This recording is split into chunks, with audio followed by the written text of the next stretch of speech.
Right. ప్రస్తుతం మనతో పాటు హైదరాబాద్ బాధితుల సంఘం వ్యవస్థాపకులు బక్క జడ్సన్ ఉన్నారు. అన్న చెప్పండి అన్న, అయితే ఈరోజు ఎన్హెచ్ఆర్సీకి సంబంధించి ఏం కేసు పెట్టారు, దాంట్లో ఏం అంశాలు పొందుపరిచారు? ముఖ్యంగా గ్రామాలకి వెళ్ళి చాలామంది సెటిలర్స్ హైదరాబాద్ అంటే ఒక 80%, 70-80% వేరే వేరే మున్సిపాలిటీలకి వెళ్ళి వేరే వేరే ఊర్లకి వెళ్ళి వచ్చి సెటిల్ అవుతారు. ఇక్కడ ఒక దగ్గర ఒక లేఅవుట్ చూస్తారు. అక్కడ నాకున్న ఎకరమో 2 ఎకరాలు అమ్ముకొని లేఅవుట్ చూస్తా, రిజిస్ట్రేషన్ డాక్యుమెంట్ చూస్తా, మున్సిపల్ పర్మిషన్ చూస్తా, నేను జాగా కొనుక్కుంటా, ఇల్లు కట్టుకుంటా. ఫ్లాట్ అయితే ఫ్లాట్, కొన్ని పైసలు నేను పెట్టుకుంటా, కొన్ని బ్యాంకులకి వెళ్ళి లోన్ తీసుకుంటా. ఇవన్నిటికీ చట్టబద్ధత ఉన్నాకనే కదా నేను కొనుక్కునేది. చట్టబద్ధత ఉన్నాక తర్వాతనే వాడు నాకు లోన్ ఇస్తారు బ్యాంక్ వాడు. మరి చట్టబద్ధంగా ఇవన్నీ చూసి నేను కొనుక్కున్న అక్రమ నిర్మాణం ఎట్లయితుంది? నంబర్ 1. సరే, నాది ఎఫ్టీఎల్లా ఉన్నదని చెప్పి 70 ఏళ్ళ రికార్డు ఏదో నువ్వు బయటికి తీసి నాది ఎఫ్టీఎల్ కింద నువ్వు నాకు చూపించినావు. చెరువు శిఖం కింద ఉండే, లేకుంటే చెరువులనే నేను కట్టుకున్నాను అని చూపించినావు. నా ఇల్లు నువ్వు కట్టాలనుకున్నావు. కానీ ఇవన్నీ కూడా నువ్వే ఇచ్చినావు కదా, నీ ప్రభుత్వం ఇచ్చింది కదా. నీ ప్రభుత్వమే, ఈ ప్రభుత్వం ఇచ్చింది, ఈ తెలంగాణ ప్రభుత్వం, ఈ ఆంధ్రప్రదేశ్ ప్రభుత్వం, ఉమ్మడి ఆంధ్రప్రదేశ్ ప్రభుత్వం నాకు ఇస్తేనే కానీ నేను కట్టుకున్నది. సరే, అవి నువ్వు అంటావు, అవి అప్పట్లో దొంగ రిజిస్ట్రేషన్ జరిగిండ్రు, ఈ ఆఫీసర్ చేసిండు, ఈ ఆఫీసర్ని సస్పెండ్ చేసిన, ఈ మున్సిపల్ కమిషనర్ చేసిండు, ఇగో ఈయనకు నోటీసులు పంపిన, వీళ్ళపైన చర్యలు తీసుకున్నాం అని చెప్పేసి ఫస్ట్ వాళ్ళపైన నువ్వు ఏం యాక్షన్ తీసుకున్నావు చూపి. నేను నా పైసలన్నీ నీ ఖజానాలో చేరినాయి కాబట్టి, నా నేను రిజిస్ట్రేషన్ చేసుకున్నప్పుడు రిజిస్ట్రేషన్ డాక్యుమెంట్ పైసలు కానీ, లేకుంటే మున్సిపల్ పన్ను కానీ, లేకుంటే నా కరెంటు బిల్లు కానీ, ఇవన్నీ నా నేను లైబ్రరీ చెస్ కానీ ఇవన్నీ నీ ప్రభుత్వ ఖజానాలో చేరినాయి కాబట్టి, నీ ప్రభుత్వ ఖజానాలో నేను కట్టిన ట్యాక్సులు అన్నీ ఉన్నాయి కాబట్టి, నన్ను తీసి ఏలో అక్రమం అని చెప్పి నువ్వు కూలగొడుతున్నావు కాబట్టి, నన్ను వేరే దగ్గర రిహాబిలేషన్ సెంటర్ ఇవ్వాలి, నాకు వేరే దగ్గర నాకు ఇల్లు ఇవ్వాలి, వేరే దగ్గర నాకు జాగి ఇవ్వాలి, అప్పుడు కూలగొట్టు. నువ్వు అవన్నీ కూలగొట్టకుండా, అవన్నీ నువ్వు చేయకుండా డైరెక్ట్ వచ్చి నా సామాన్ లోపల ఉంటే వచ్చి కూలగొట్టేస్తే అట్లా. నంబర్ 1. రెండవది, నీవు నాకు నోటీస్ ఇవ్వవు. నీ అన్నకు, ముఖ్యమంత్రి అన్నకు, తిరుపతి రెడ్డికి నోటీస్ ఇస్తావు. నోటీస్ ఆయన చూపించాలి, ఆయనకు నోటీస్ అంది. ఆయన ఇంటికి ఎఫ్టీఎల్ అని కూడా నువ్వు వేయలేదు, పక్కింటోనికి వేసినావు, పక్కింటోనికి నోటీస్ ఇచ్చినావు. ఈయనకు నోటీస్ వచ్చిందని చూడలేదు. సరే, నోటీస్ వచ్చింది, నువ్వు ఇచ్చినావు, ఎఫ్టీఎల్ రాసినావు. హైకోర్టుకి వెళ్ళి స్టే వచ్చింది. ఈరోజు స్టే వచ్చేంత వీక్గా నీ అడ్వకేట్లు ఎందుకు వాదించిండ్రు? నీ న్యాయ వ్యవస్థల పనిచేసే నీ మనుషులు, నీ అడ్వకేట్ జనరల్ విఫలమైపోయినరు.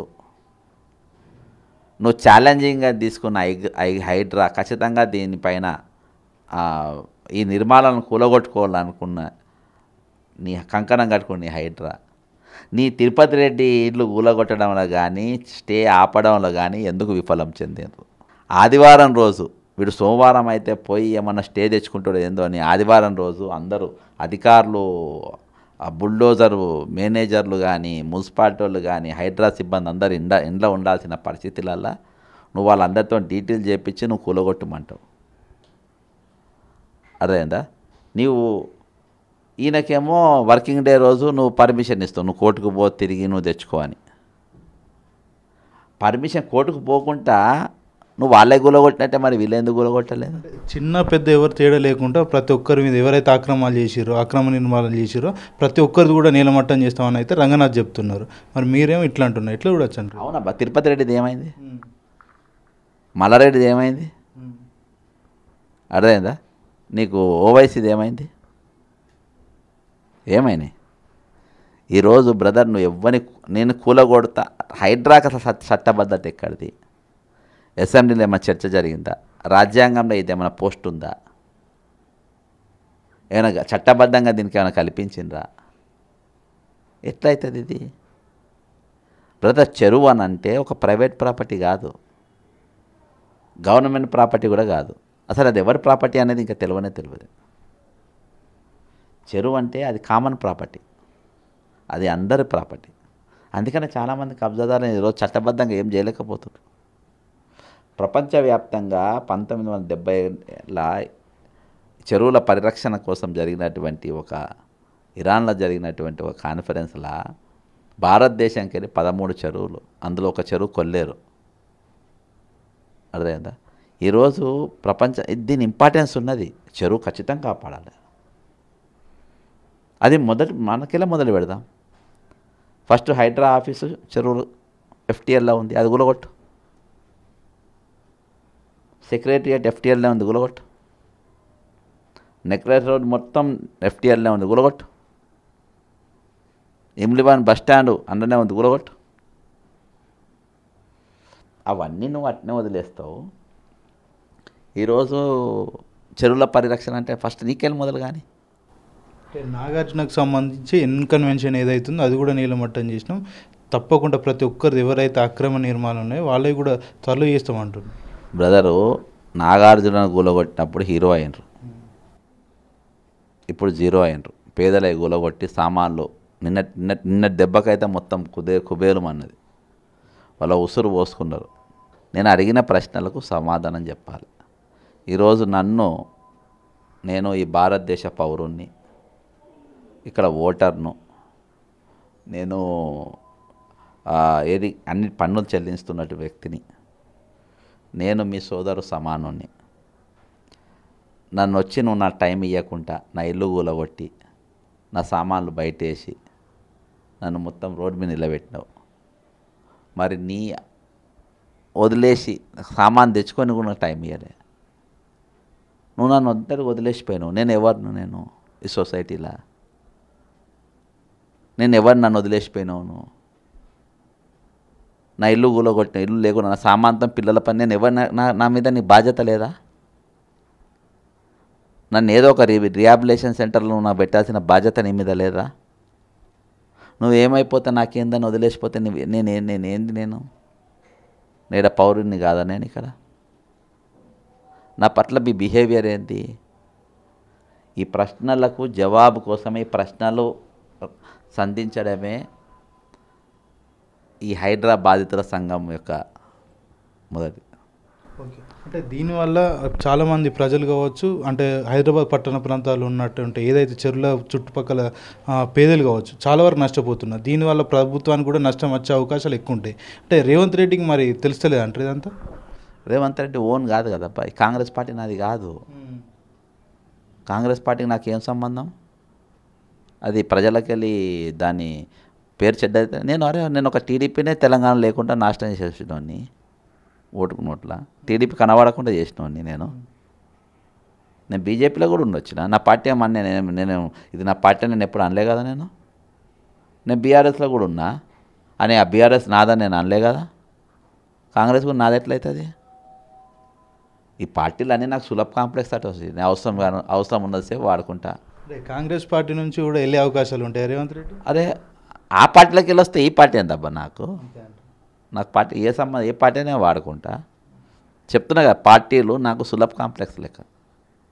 నా అవసరాన్ని బట్టినే వాటి వాడుకుంటా. అవసరం అయిపోగానే వాళ్ళకి వెళ్ళిపోతా. ఇవి నాకు వాటి లెక్కనే.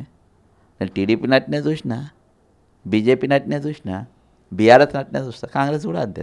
నాకేం సంబంధం? వారు పిచ్చోళ్ళు నాకు ఇచ్చిండ్రు. ఓటుకు నోటు రెడ్ హ్యాండ్ దొరికినే ఇచ్చిండ్రు. మళ్ళీ వాళ్ళదంట పెద్ద ప్రజాస్వామ్య పార్టీ, పెద్ద ప్రజాస్వామ్య పార్టీ, విలువలు గల పార్టీ అంట, సిద్ధాంతాలు గల పార్టీ అంట, మహాత్మా గాంధీ ఐడియాలజీతో పార్టీ అంట, చాచా నెహ్రూ స్వతంత్ర యోధుడు తెచ్చినటువంటి ఐడియాలజీతో ఉన్న పార్టీ అంట. నేను రెడ్ హ్యాండ్ పైసలు ఇస్తుంటే రెడ్ హ్యాండ్ నన్ను కెమెరాలను బంధించినాయి.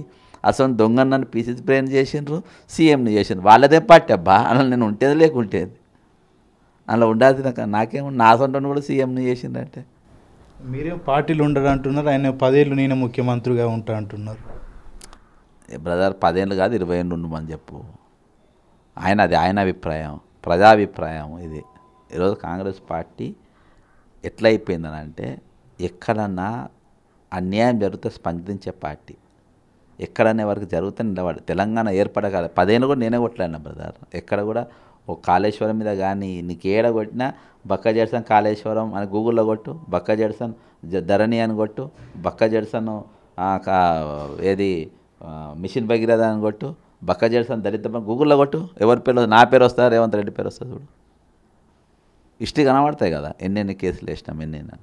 కాబట్టి గత 10 ఏళ్ళు ఇవి ఇష్యూస్ మై కాదు, వాళ్ళతోని అప్పుడు కూడా గవర్నమెంట్తో కాంట్రాక్టర్లతో మంచి సంబంధాలు పెట్టుకొని అన్నిట్లలా సంపాదించుకోండి. ఈరోజు పేదల ఇల్లు కూలగొడతా ఉంటే మంత్రులు, ఎమ్మెల్యేలు, కాంగ్రెస్ పార్టీ అధ్యక్షులు అందరూ కూడా మౌనంగా ఉంటున్నారు. అంటే ఒక నిండు వస్త్రాపరణ సభల ద్రౌపది వస్త్రాపరణ జరిగినట్టుగా బాధాప్త జరిగింది. ఓకే, అంటే ఇప్పుడు మురళీమోహన్ అంటే ఇప్పుడు జనరల్గా తిరుపతి రెడ్డి అంటే సోదరుడు, పట్నం మహేందర్ రెడ్డి అంటే కాంగ్రెస్ పార్టీకి చెందిన వ్యక్తి కాబట్టి వాళ్ళకి కొట్టకపోవడం ఒక కారణం కావచ్చు. మరి మురళీమోహన్ సంబంధించిన ఏదైతే బిల్డింగ్ సంబంధించిన రేకుల షెడ్ పక్కనే అనుకుని చెరువుకు అనుకున్న రేకుల షెడ్ నోటీసులకే పరిమితం చేసి లైట్ తీసుకున్నారు, ఎందుకంటారు అసలు? చంద్రబాబు నాయుడు, మల్లారెడ్డి అయినా చంద్రబాబు నాయుడే. ఓవైసీ అంటే పైనకెన్ మేనేజ్మెంటు, అర్థమైందా? బీజేపీతో ఆయనకున్న సంబంధాలతో మేనేజ్మెంట్. కిషన్ రెడ్డి చెప్పొచ్చు, ఓవైసీని కూడా. కాబట్టి వీళ్ళందరికీ బ్రదర్ అందరు ఉన్న వాళ్ళు ఎవరికి ఏమన్నారు, నోటీసులు ఉంటాయి, పేదలకు నోటీసులు ఉంటాయి, ఏముంటాయి. బాజాప్తా వాళ్ళను ఆగం చేయాలి, అర్థమైందా? సామాజిక అత్యాచారం చేయాలి, రోడ్డు మీద పడేయాలి, వెళ్ళిపోవాలి. ఈరోజు ఈ వాన పడుతుంది, వాళ్ళు ఏడున్నారు, రాత్రి కూడా వాన పడ్డది, ఏడున్నారు, ఏడతాల దాచుకున్నారు. ఏమన్నా ఉందా ప్రభుత్వానికి? రేవంత్ రెడ్డి గారికి ఏమన్నా ఉందా? వాళ్ళు రాత్రి ఏడవనుకున్నారో తెలుసా? రేవంత్ రెడ్డి మీరు ఇంట్లో కూలగొట్టింది కదా, రాత్రి వాళ్ళు ఏడవనుకున్నారో తెలుసుకున్నారా? మీరు రాత్రి ఏం తిన్నారో తెలుసుకున్నారా? రాత్రి వాళ్ళ కుటుంబ పరిస్థితుల్లో మీరు కానీ రంగనాథ్ గారు కానీ తెలుసుకున్నారా వాళ్ళ పరిస్థితి ఏందో? తిరుపతి రెడ్డికి సంబంధించి కానీ పట్నం మహేందర్ కానీ వీళ్ళందరూ కూడా కేవలం అంటే నోటీసులకు పరిమితం చేశారు. కాకపోతే ఏదైతే సున్నం చెరువుకు సంబంధించి ఎవరైతే బాధితులు ఉన్నారో, అలాగే కుక్కట్పల్లికి సంబంధించి పోచమ్మ సంథింగ్ చెరువుకు సంబంధించి బాధితులు ఎవరైతే ఉన్నారో వాళ్ళకి ఎట్లాంటి నోటీసులు ఇవ్వకుండా ఆదివారం పూట కోర్టు న్యాయస్థానాన్ని కూడా సంప్రదించకుండా మొత్తం ఇల్లు కూడా నీలమట్టం చేశారు. కనీసం వాళ్ళు వాళ్ళ సామాన్లు బయట తీసుకునే ప్రయత్నం కూడా ఏనేయకుండా ఒక ఏదంటే ప్రభుత్వం కక్ష కట్టినట్టు వివరించారు. ఎట్లా చూడొచ్చు అంటారు ఇదంతా? అదే నేను చెప్తున్నా కదా బ్రదర్, వాళ్ళు ఎవరో మాకు సంబంధం లేదు, వాళ్ళు ఇక్కడ ఓటర్ కాదు, వీళ్ళే ఓటరు, మల్లారెడ్డే ఓటరు, మల్లారెడ్డే దేశ పౌరుడు, మల్లారెడ్డే వీళ్ళు. కాబట్టి వాళ్ళని ఒక వ్యవహారంగా వీళ్ళని ఒక వ్యవహారంగా చూస్తున్నారు. దిస్ ఈజ్ 100% రాంగ్, 100% ఇది పొరపాటు, తప్పు. ఇది దీన్ని ఖచ్చితంగా వీళ్ళు జవాబు చెప్పాల్సిందే. ఖచ్చితంగా రేపు హైకోర్టుకే నేను అనుకుంటా దీనికి వ్యతిరేకంగా తీర్పే వస్తుంది. చాలా ప్రశ్నలు వీళ్ళ తరపున మేము అడుగుతాం, రౌండ్ టేబుల్ పెడతాము, బాధితులను కలుపుకుంటాము, బాధితులకు నష్టపరిహారం ఇచ్చేంత వరకు మా న్యాయపరమైన పోరాటము, మైదాన ప్రాంత పోరాటము ఖచ్చితంగా కొట్లాడతాం మేము. అంటే ఈ మధ్య కాలంలో కేబినెట్ మీటింగ్ పెట్టి రేవంత్ రెడ్డి రైతుల ప్రస్తావన లేదు, ఇటు సంబంధించి నగరానికి సంబంధించి వర్షం గురించి కూడా ఎట్లాంటి ప్రస్తావన లేకుండా కేవలం హైడ్రా కోసం మీటింగ్ ఏర్పాటు చేసినట్టు దానికి పూర్తి స్వేచ్ఛ ఇచ్చారు. మరి పూర్తి స్వేచ్ఛ ఇచ్చినప్పుడు ఇంత గతంలోనే నిర్దాక్షిణ్యంగా వాళ్ళని ఇంట్లో నుంచి బయట తీసుకొచ్చి వాళ్ళ ఇల్లులు కూడా పెట్టారు. మరి రాబోయే కాలంలో ఎట్లుంటుంది అంటారు ఇట్లనే స్వేచ్ఛ ఇస్తే వాళ్ళకి? బ్రదర్ స్వేచ్ఛ వాటి కోర్టు చెప్తుంది కదా, అసలు హైడ్రా ఏంటిది, హైడ్రాకు చట్టబద్ధత ఉందా, హైడ్రా అసలు వీరికి ఉన్న టైటిల్స్ ఏంది అని ఖచ్చితంగా రేపు ఆల్రెడీ హైకోర్టు ఒకసారి అడిగింది. 1,00,000 మంది ఉంటే 1,00,000 మంది నోటీసులు ఇచ్చిండ్రా అని. అక్రమ నిర్మాణాలు ఉన్నాయి కదా, అక్రమ నిర్మాణాలు అన్నారు, ప్రభుత్వం పర్మిషన్లు ఇచ్చిండ్రు, వాళ్ళ పరిస్థితి ఏంది? నేను కూడా కోర్టులో ఫైల్ చేస్తా వీళ్ళ తరపున. ఖచ్చితంగా వీళ్ళకి ఏ విధంగా నష్టపరిహారం వీళ్ళకి ఇవ్వాలి, వీళ్ళకి ఎవరెవరికి డాక్యుమెంట్స్ ఉన్నాయో రౌండ్ టేబుల్ పెట్టి డాక్యుమెంట్స్ ఉన్న వాళ్ళు ఒకవేళ వాళ్ళ ఉంటే ఖచ్చితంగా వాళ్ళ తరపున హైకోర్టును అప్పీల్ చేస్తాము. మరి వీళ్ళకి ఆర్ఆర్ ప్యాకేజ్ ఇవ్వాలి, నష్టపోయిన భూమికి ఇల్లు ఇవ్వాల్సిన పరిస్థితి ఉన్నది. ఖచ్చితంగా వాళ్ళ న్యాయ పోరాటం చేస్తాం. వాళ్ళ క్యాబినెట్ పోరాటం వాళ్ళు చేస్తే న్యాయ పోరాటం ప్రజల తరపున మేము దోపిడీకి గురైన వర్గాల తరపున మేము ఖచ్చితంగా నిలబడతాం. ఓకే, అంటే ప్రభుత్వం పేదల ప్రభుత్వం అని చెప్పారు. ఇక్కడ చూసుకుంటే ఏదైతే సున్నం చెరువు కానీ నిన్న సంబంధించిన కూకట్పల్లికి సంబంధించిన చెరువు కానీ ఎవరైతే బాధితులు ఉన్నారో మొత్తం కూడా రోడ్ల మీద పడిపోయారు. వర్షం కూడా వర్షాకాలం విపరీతమైన వర్షాలు కొడుతున్నాయి. మహిళలకు కొన్ని సమస్యలు కూడా ఉంటాయి, వాళ్ళు చెప్పుకోలేని సమస్యలు ఉంటాయి. రోడ్డు నడి బజార్ మీద వాళ్ళని పడేసిన పరిస్థితులను అయితే కళ్ళ కట్టినట్టు మనం చూసినాం. అంటే ఒక సామాజికవేత్తకు కావచ్చు, మీరు ఎట్లా చూస్తారు అది? అదే బ్రదర్, ఇప్పుడు నేను రాత్రి వాళ్ళు ఏడ వండుకున్నారు, వాళ్ళు ఏడున్నారో ముఖ్యమంత్రి పోయి తెలుసుకోండి. వాళ్ళు అసలు నాకు సంబంధం లేనట్టు వ్యవహరిస్తున్నారు కదా. అరే కనీసం ఇలా సామానాన్ని తీసి బయట పెట్టి వాళ్ళు బయట పెట్టాలి, వాళ్ళు వేరే దగ్గర షిఫ్ట్ చేయాలి. మీరు అప్పటిదాకా ఇంట్లో ఇప్పుడు వరద బాధితులైనా ఇండ్లలో ముందుకు తీసుకుపోయి స్కూళ్ళలో పెడుతుండ్రు. అబ్బా నువ్వు ఏడబెట్టినావు, నువ్వు ఇండ్లు కూలగొట్టి వాళ్ళ రోడ్ల మీద నువ్వు ఏడబెట్టినావు నువ్వు. అదే ఇప్పుడు హైదరాబాద్ బాధితుల సంఘం రేపు అడగబోయే ప్రశ్నలు రేపు ఇవే. రేపు వాళ్ళకి ఏమి ఇచ్చినావు, వాళ్ళకి ఏం షెల్టర్ ఇచ్చినావు, వాళ్ళని ఏం ఆదుకున్నావు నువ్వు. ఖచ్చితంగా ప్రభుత్వం తెలపాలి. రేపు వాడు ఎవడో నాకు తెలియదు, వాళ్ళతో సంబంధం లేదని నువ్వు చేతులు దొరుకుకోనికి లేదు, వాళ్ళతో నిలబడాలి. ఖచ్చితంగా ప్రభుత్వం వైఖరి ఏందని చెప్పాల్సిన బాధ్యత ఉన్నది ప్రభుత్వానికి. మేము ఇష్టం వచ్చినట్టు చేస్తామంటే నడవదు. ఇది ప్రజాస్వామ్య దేశం, ఇది ప్రజాపాలన అన్నావు. ప్రజల భాగస్వామ్యం లేకుండా ప్రజలను రోడ్ల మీదకి ఇచ్చి ప్రజాప్రభుత్వం అని ఎట్లా అంటావు నువ్వు? ప్రజాపాలన ఎట్లయితుంది? ఇది రాబందు పాలన. ఇది అంటే గతంలో నిరుద్యోగుల స్టాండ్ తీసుకున్నారు, రైతుల స్టాండ్ తీసుకున్నారు, ఇప్పుడు హైడ్రాకి సంబంధించిన బాధితుల స్టాండ్ కూడా మీరు మీ భుజాన వేసుకున్నారు. రాబోయే కాలంలో ఎట్లా పోరాడదాం అనుకుంటున్నారు? అవునబ్బా, నేను కంపల్షన్ పరిస్థితులలో ఇప్పుడు ఒక ఎమ్మెల్సీ ఏమో బీసీ నినాదంతో బీసీ ముఖ్యమంత్రి అని బీసీ అధికారం కోసం తిరుగుతున్నాడు. ఆడ బీసీలు ఇండ్లు బడుగుల ఇండ్లు గొలగొడుతుంటే మాట్లాడారు. ఇంకో సిపాయి ఏమో మొన్నటిదాకా నాతో పనిచేసిన సిపాయి ఏమో ఈ ఇండ్లు బిల్డింగ్లు ఎప్పుడు గొలగొడతామని ఆయన మైక్ పట్టుకొని తిరుగుతాం. కాబట్టి ఖచ్చితంగా కంపల్షన్ పరిస్థితులలో ఈరోజు మెడకేసుకోక తప్పలేదు. నిన్నదాకా కూడా నేను ఈ రోజు వరకు కూడా నేను మౌనంగా ఉన్నా. ఇవాళ మౌనంగా ఖచ్చితంగా పరిస్థితి ఏమంటే హైడ్రా అదొక పెద్ద సబ్జెక్టు, పెద్ద ఇష్యూ. కాబట్టి ఎవరైనా ముందుకు వస్తారేమో సామాజికవేత్తలు. చెరువుల పునరుద్ధరణ అనేది కంపల్సరీ. ఈరోజు అక్రమ నిర్మాణాలు జరుగుతున్నాయి అనంటే అక్రమ నిర్మాణమైన ఖచ్చితంగా కొరడా జులిపించాల్సిందే. వరంగల్ 50 చెరువులలో కడుతుంటే నేను పోయి వాటిపైన నేను ప్రభుత్వం ఫిర్యాదులు చేసిన. అక్కడ ఏంటి నిర్మాణ దశలో ఉన్న వాటిపైన నిర్మాణ దశలు ఉన్నవారు వాటి చెరువు చేయాలని. ఈరోజు వాటి పరిరక్షణ కోసం మేము తిరిగినాం. కానీ నిర్మాణాలు అయ్యి అక్కడ ఉన్న పరిస్థితులు మీరు ఆర్ఆర్ ప్రాజెక్ట్ ఇచ్చి వాళ్ళకు ప్రత్యామ్నాయ మార్గం చూపించి మీకు కూల్చేది ఉండే. ఈరోజు అట్లా చేయకుండా మీరు ఇష్టానుసారంగా కూలగొట్టేసి పేదల ఇండ్లు వాళ్ళు మనం తెలియదు, వారు కొట్టుకున్నాడు. తిరుపతి లడ్డు తెలియక ఏ విధంగా తిన్నాడో, తిన్న తర్వాత అది అరిగిపోయిన తర్వాత ఈరోజు మీరు ఇది కల్తీ లడ్డు అని ఏ విధంగా చెప్పిండ్రో, ఈరోజు అక్రమ నిర్మాణం అని ఇవాళ చెప్తుంది మీరు. కానీ మేము సక్రమంగానే మెట్లెక్కిపోయినాం, సక్రమంగానే దర్శనం టికెట్ తీసుకున్నాం, సక్రమంగానే లైన్లో నిలబడ్డాం, సక్రమంగానే దేవుణ్ణి మొక్కినాం. నువ్వు ఇచ్చిన ప్రసాదం మేము సక్రమంగా తీసుకున్నాం, పైసలు ఇచ్చి మేము తిన్నాం, ఇంటికి వచ్చి అందరికి పంపిణీ చేసినాం. నేను తిన్నాక అది ఈరోజు అశుద్ధి అన్నారు, అపవిత్రమైన లడ్డు అంటున్నారు. నేను దాంతో నీ శరీరం అంతా నీదంతా ఇది మలినమైపోయింది అన్నారు. సేమ్ ఇవాళ నేను ఇల్లు కూడా నేను అట్నే కొనుక్కున్నా. నేను రిజిస్ట్రేషన్ డాక్యుమెంట్ చూసిన, లేఅవుట్ చూసిన, మున్సిపల్ ట్యాక్స్ చూసిన, అవన్నీ చూసి నేను కొనుక్కున్నా. తిరుపతి రెడ్డి కూడా అట్నే కదా కొనుక్కున్నది. ఇది నన్ను గులగొడితే ఏందని అట్లా అక్రమమని ఉన్నాను ఎట్లా అంటావు నన్ను? అక్రమంగా వాళ్ళు లేఅవుట్ చేసిండు, వాళ్ళు కాలంలో చేసింది కాబట్టి అప్పుడు నువ్వు నష్టపడి నువ్వు కట్టియాలి కదా. నాకు నీ ఖజానా నా సొమ్మంతా చేరింది కదా, నన్ను ఎట్లా వదిలేస్తావు? కాబట్టి అవేవి నడవై ఖచ్చితంగా వీళ్ళకు న్యాయం చేయాల్సిందే. చెరువులు సక్రమంగా చెరువులు సరిహద్దులు చేయాల్సిందే. వాటికి చట్టబద్ధమైన న్యాయ వ్యవస్థను భారతదేశం ప్రభుత్వంతో మాట్లాడి నేషనల్ లెవెల్లో చేయాల్సిన ఇష్యూ ఇది. ప్రజల అందరూ కూడా ముందుకు వచ్చేటట్టుగా నువ్వు చేయాలి. నువ్వు మరో వినోబాబావి నువ్వు కావాలి. అప్పుడు భూదానం మూమెంట్ ఎట్లా నడిచిందో ఇప్పుడు చెరువుల కోసం మీరు ముందుకొచ్చి మీ చెరువులు మీరు వెడల్పు చేసే విధంగా అక్రమ నిర్మాణాలు మీరే తొలగించేటట్టుగా ప్రజలను మీరు వాళ్ళను ఒక రెవల్యూషన్ తీసుకురావాలి.